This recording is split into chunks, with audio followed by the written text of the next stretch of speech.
नमस्कार साथियों, स्वागत है आप सभी का सत्या एक्सीलेंट यूट्यूब चैनल पे। कल की डेट में मैंने आपको 1 से लेकर 60 तक क्वेश्चन बताया था, जो कि IT second year electrician trade के छात्रों के लिए था।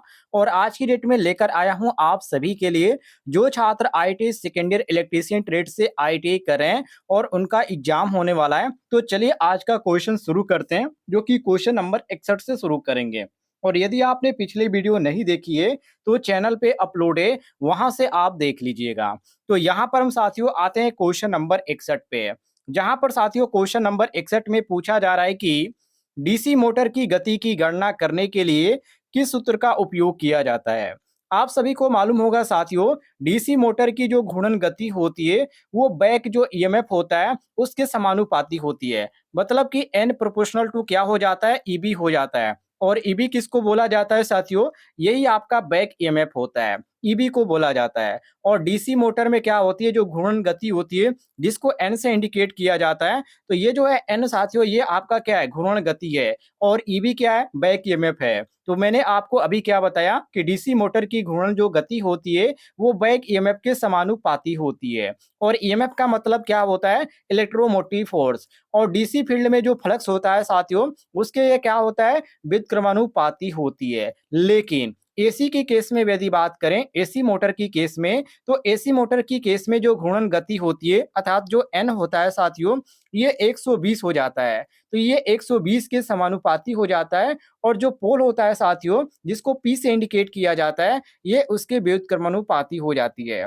और क्वेश्चन में हमसे यही पूछा जा रहा है कि डीसी मोटर की गति की गणना करने के लिए किस सूत्र का उपयोग किया जाता है। तो मैं आपको बता दूं साथियों, इसमें जो सूत्र का उपयोग किया जाता है वो एन बराबर होता है ईबी अपान फाई। क्या होता है साथियों, ईबी अपान फाई होता है। और ऑप्शन में आपको कौन सा ऑप्शन देखने को मिल रहा है, तो ऑप्शन नंबर ए देखने को मिल रहा है। बाकी आपको कंफ्यूज करने के लिए यहाँ पर बहुत सारे ऑप्शन दे रखे हैं, लेकिन आपका जो सही ऑप्शन होगा वो ऑप्शन नंबर ए होगा, ध्यान रखिएगा। चलिए आगे बढ़ते हैं, अगले क्वेश्चन को देखिए, क्वेश्चन नंबर 62 को। साथियों यदि आपको जानकारी पसंद आ रही होगी तो इस वीडियो पर एक लाइक जरूर कीजिएगा।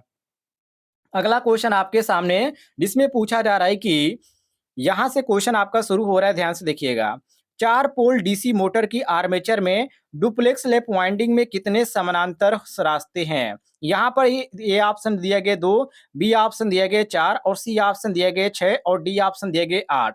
लेकिन आप इन ऑप्शनों को भूल जाइए। मैं आपको एक तरीका बताता हूँ जिससे आप आसानी से इसको पकड़ पाएंगे। देखिए, डुप्लेक्स का मतलब क्या होता है साथियों, डू मतलब यहाँ पर आप समझ लीजिए कि डुप्लेक्स मतलब 2। और यहीं पर साथियों ट्रिप्लेक्स होता है तो 3 हो जाता है। और कोऑर्डिनेट होता है तो 4 हो जाता है। तो अब आपको करना क्या, इसका जो सूत्र होता है साथियों क्या होता है, पी गुणे मतलब कि पोलों की संख्या गुणे जिसने यहाँ पर वाइंडिंग दी गई है, ये आपका हो जाएगा। जैसे कि यहाँ पर प्लेक्स दिया गया है, डुप्लेक्स दिया गया है, तो डुप्लेक्स में मैंने आपको अभी बताया कि 2 से होता है, तो हम यहाँ पर उतने में गुणा कर देंगे। तो पोलों की संख्या कितना दिया गया है, 4 दिया गया है।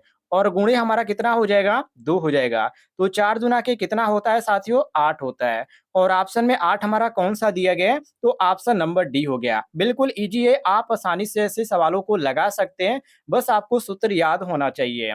तो डेली आप हमारी वीडियो को देखें और ऐसे सूत्र आपको डेली आपको बताए जाएंगे। चलिए आगे बढ़ते हैं, अगले क्वेश्चन को देखिए, क्वेश्चन नंबर 63 को, जिसमें साथियों पूछा जा रहा है कि डीसी मोटर में आर्मेचर के घूमने की दिशा कौन से नियम निर्धारित करता है। ये भी क्वेश्चन आपका साथियों काफी इंपॉर्टेंट है कि डीसी मोटर में आर्मेचर के घूमने की जो दिशा होती है वो कौन से नियम के द्वारा निर्धारित किया जाता है।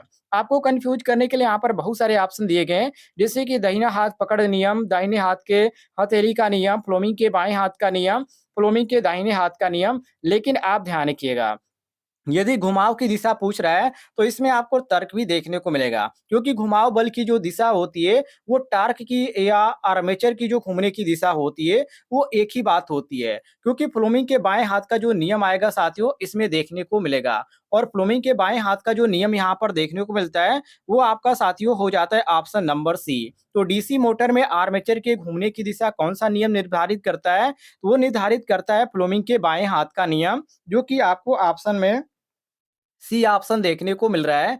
तो सी ऑप्शन साथियों आपका करेक्ट आंसर हो जाएगा, मिला लीजिएगा। चलिए अगले क्वेश्चन की ओर बढ़ते हैं। अगला क्वेश्चन यहाँ पर आपके सामने है, जिसमें पूछा जा रहा है कि डीसी मोटर का क्या नाम है? यहाँ पर आपके सामने एक फिगर बनाया गया है। यहाँ पर आप फिगर को ध्यान से देखिए। अब इसमें यहाँ पर आपको इसको देखकर पहचानना है, ये कौन-सा मोटर है। तो इसमें दिया क्या गया है, सबसे पहले आप ध्यान रखिए। यहाँ पर आपको देखने को मिल जाता है E1 और E2 जो कि यहाँ पर फील्ड वाइंडिंग को इंडिकेट कर रहे हैं और यहाँ पर आपको बीच में जो देखने को मिल जाता है साथियों, ये आर्मेचर है। इसको क्या बोला जाता है? आर्मेचर बोला जाता है। और यहाँ पर आप देखिए, इसके बगल और इसके बगल जो आपको देखने को मिल जाता है, इसको साथियों बोला जाता है ब्रश। और इसमें कौन-सी सप्लाई दी जा रही है? तो यहाँ से आप देखिए डीसी सप्लाई दी जा रही है, जिसमें L प्लस और L माइनस के इंडिकेट किया जा रहा है। अब इस फील्ड को देखकर आपको क्या समझ में आ रहा है? देखिए, फील्ड वाइंडिंग ये किससे जुड़ी हुई है? इस तरह आप समझिए। जो फील्ड वाइंडिंग साथियों है, ये आर्मेचर से जुड़ी हुई है, ठीक है? और ये किस क्रम में जुड़ी हुई है? तो समांतर क्रम में जुड़ी हुई है। और जब भी आप ध्यान रखिएगा, फील्ड वाइंडिंग आर्मेचर के समांतर में जुड़ी हो, तो वहाँ पर आपको डीसी शंट मोटर देखने को मिलेगा। और ये जो आपका फिगर है, डीसी शंट मोटर का फिगर है, आप ध्यान रखिएगा। ऑप्शन में आपको डीसी शंट मोटर कौन-सा देखने को मिल रहा है? तो साथियों ऑप्शन नंबर ए देखने को मिल जाता है, डीसी शंट मोटर। बाकी आपको कन्फ्यूज़ करने के लिए डीसी श्रेणी मोटर भी दिया गया है, डीसी अवलोकन यौगिक मोटर भी दिया गया है, डीसी संचयी यौगिक मोटर भी दिया गया है। लेकिन आपका जो सही हो जाएगा साथियों, ऑप्शन नंबर ए बिल्कुल करेक्ट आंसर हो जाएगा।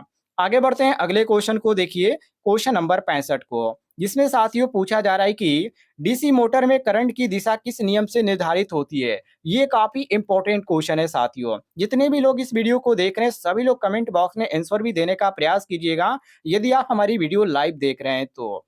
यहाँ पर ए ऑप्शन दिया गया दाहिना हाथ पकड़ नियम, बी ऑप्शन दिया गया दाहिने हाथ के हथेली का नियम और सी ऑप्शन देंगे फ्लोमिंग के बाएं हाथ का नियम और डी ऑप्शन देंगे फ्लोमिंग के दाहिने हाथ का नियम। तो डीसी मोटर में करंट की दिशा किस नियम से निर्धारित किया जाता है? तो ये निर्धारित किया जाता है फ्लोमिंग के बाएं हाथ के नियम के द्वारा, ध्यान रखिएगा। ये आपका सी ऑप्शन बिल्कुल करेक्ट आंसर हो जाएगा। आगे देखते हैं अगले क्वेश्चन को। क्वेश्चन नंबर 66 को देखिए। ये क्वेश्चन आपका सूत्र से संबंधित है। आप सूत्र को भी ध्यान रखिएगा क्योंकि इस सूत्र से आपके क्वेश्चन भी पूछे जाएंगे। क्वेश्चन नंबर 66 में पूछा जा रहा है कि डीसी शंट मोटर आर्मेचर द्वारा ली गई धारा की गणना करने का सूत्र क्या है? ये काफी इंपॉर्टेंट है। तो साथियों देखिए, डीसी शंट मोटर की बात किया जा रहा है, तो डीसी शंट मोटर में सप्लाई वोल्टेज जो होता है VL, जिसको किससे इंडिकेट किया जाता है? VL से इंडिकेट किया जाता है। ये जब आप देंगे तो इसके जो आर्मेचर होंगे साथियों, उसमें जो बैक ईएमएफ होगा वो बनता है। क्या बनता है साथियों? ईबी बनता है, जिसको बैक ईएमएफ बोला जाता है। तो ये ईबी बनता है। लेकिन जितना आप इसमें वोल्टेज प्रोवाइड करेंगे, मतलब जितना आप वोल्टेज इसमें देंगे, उतना ये वोल्टेज नहीं बनाएगा। क्योंकि बीच में जो वोल्टेज होगा वो ड्रॉप होगा, मतलब कि यहाँ पर खपत होगा। तो आप इस तरह कह सकते हैं कि आर्मेचर जो होगा साथियों, ये जो होगा आर्मेचर, उसमें वोल्टेज ड्रॉप हो जाएगा। तो यहाँ पर हमारा एक सूत्र अलग क्रिएट होगा, जिसको बोला जाता है VL बराबर EB plus I A into R ए।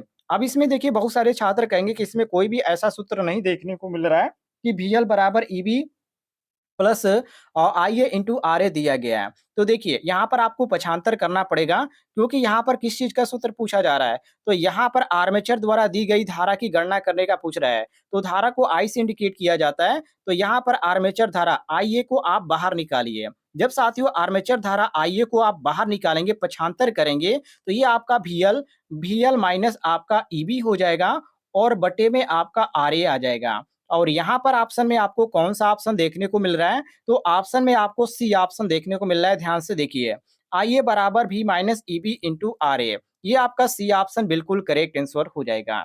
चलिए, अगले क्वेश्चन की ओर बढ़ते हैं। क्वेश्चन नंबर देखिए 67 को, जिसमें साथियों पूछा जा रहा है कि डीसी मोटर में फ्लक्स की दिशा की पहचान करने के लिए कौन-सा नियम लागू किया जाता है या लागू होता है? जैसे यहाँ पर क्वेश्चन पूछा जा रहा है, वैसे आप जवाब दीजिएगा। देखिए, डीसी मोटर में जो फ्लक्स होता है साथियों, उसकी ज्ञात की जाती है और फ्लक्स की ज्ञात करते हैं तो वो मोटर जो होता है साथियों, वो मोटर के केस में बाएं हाथ का नियम दर्शाता है। जब यहाँ पर मोटर की केस में पूछा जा रहा है तो बाएं हाथ का नियम यहाँ पर कौन सा ऑप्शन में दिया गया, इसको ध्यान से देखिए। तो यहाँ पर आपका ए दिया गया कार्क स्क्रू नियम, बी ऑप्शन दिया गया दाहिने हाथ का नियम, लेकिन यहाँ पर बाएं हाथ हमारा सही होगा, जो कि ऑप्शन में आपको देखने को मिल जाता है यहाँ पर फ्लोमिंग के बाएं हाथ का नियम। ऑप्शन नंबर सी आपका बिल्कुल करेक्ट आंसर हो जाएगा। क्वेश्चन नंबर 68 की ओर आते हैं। क्वेश्चन को ये भी ध्यान रखिएगा, ये भी क्वेश्चन आपका इंपॉर्टेंट है, जिसमें पूछा जा रहा है कि डीसी मोटर के प्रकार के नाम बताइए। अब ये जो आपका यहाँ पर फिगर दिया गया, इसी को देखकर पहचानना है कि ये कौन से मोटर का प्रकार है। अब इसको आप पहचानेंगे कैसे, देखिए थोड़ा-सा यहाँ पर ज़ूम करके आप देखिएगा। ये जो आपका देखने को मिलता है, यहाँ पर आर्मेचर आपको देखने को मिल जाता है साथियों, इसमें ब्रश भी है और यहाँ पर आपको E1 और E2 जो यहाँ पर दर्शाया जा रहा है, जो कि समांतर क्रम में है और ये साथियों यहाँ पर किस चीज़ को दर्शाया जा रहा है, तो ये शंट वाइंडिंग को दर्शाया जा रहा है। और एक और वाइंडिंग आपको यहाँ पर देखने को मिल जाती है और ये जो वाइंडिंग है साथियों सीरीज़ क्रम में जुड़ी हुई है। तो आप चित्र को देखकर आप ये कह सकते हैं कि एक आर्मेचर के साथ समानांतर और दूसरा सीरीज में एक वाइंडिंग जुड़ी हुई है, तो ये कंपाउंड मोटर होगा। कौन-सा मोटर होगा साथियों? कंपाउंड मोटर होगा और कंपाउंड मोटर जो आपको ऑप्शन में देखने को मिल जाता है, option number D, short shunt compound motor. D साथियों आपका करेक्ट आंसर हो जाएगा। आगे देखते हैं अगले क्वेश्चन को। अगले क्वेश्चन में पूछा जा रहा है कि डीसी मोटर में ईएमएफ की गणना करने के लिए सूत्र क्या है? जैसे कि यहाँ पर ईबी बराबर जेड-एनपी अपान 560 ये दिया गया और भी बहुत सारे कन्फ्यूज़ करने के लिए आपको ऑप्शन दिए गए हैं। लेकिन इसका जो सही सूत्र होता है, पिछली वीडियो में इस पर मैंने आपको सवाल भी बताया था, 5 जेड-एनपी अपान 60 ए होता है। ये इसका सूत्र होता है और 5 जेड-एनपी अपान 60 ए ऑप्शन में कौन-सा दिया गया है? तो ऑप्शन में ध्यान से देखिए, यहाँ पर ईबी बराबर दिया गया है सी ऑप्शन में 5 जेड-एनपी अपान 60 ए। ये आपका सी ऑप्शन बिल्कुल करेक्ट आंसर हो जाएगा। क्वेश्चन काफ़ी ईज़ी है लेकिन आपको समझ में आना चाहिए, जो मैं पढ़ा रहा हूँ, उस पे ध्यान आपको देना चाहिए तभी आप समझ पाएँगे। आगे देखिए क्वेश्चन नंबर 70 को, जिसमें पूछा जा रहा है कि उपकरण का नाम बताइए। आप इस उपकरण को देखकर ही पहचान सकते हैं कि ये कौन-सा उपकरण है। साथियों इसको बोला जाता है ग्राउलर। क्या बोला जाता है साथियों? ग्राउलर बोला जाता है और ये जो ग्राउलर होता है साथियों, जो डीसी मशीन होती है, वो मशीन की पूरी तरह से जाँच करने के लिए इसका प्रयोग किया जाता है। जैसे कि फ्यूज़ की जाँच करना हो गया, इंजन की जाँच करना हो गया और भी बहुत सारी चीज़ें होती हैं जैसे कि इंसुलेशन हो गया, प्रतिरोध हो गया, ये सभी चीज़ें जो होती है, ये आपका इसके मशीन के द्वारा ही जाँच किया जाता है। और यहाँ पर आपको देखने को मिल जाता है ऑप्शन में कौन-सा ऑप्शन सही, तो यहाँ पर आपको ग्राउलर जो देखने को मिल जाता है ऑप्शन नंबर डी, बाहरी ग्राउलर, ये आपका डी ऑप्शन करेक्ट आंसर हो जाएगा। उम्मीद है आपको जानकारी पसंद आई होगी, तो इस वीडियो पर एक लाइक कीजिएगा और चैनल पे नए होंगे तो चैनल को भी सब्सक्राइब कर लीजिएगा।